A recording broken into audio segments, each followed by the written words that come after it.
Cześć. Kim jesteś? Mikołajem. Co? Mikołajem. Nie spadniesz? Nie padam. A jak masz na imię? Mikołaj. A ile masz lat? 3.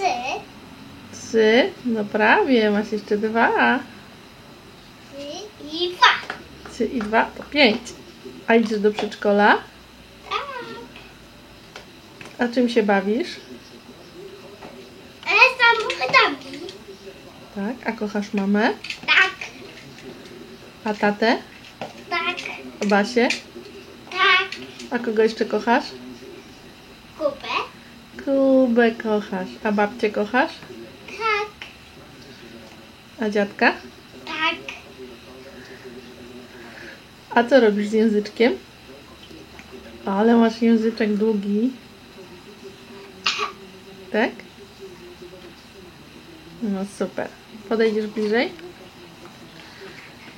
A pokaż jaką masz minkę wesołą. A smutną? A złą? A wściekłą? O, jaka minka. A obetniemy włoski? Dlaczego? Misio, chodź obciąć włoski.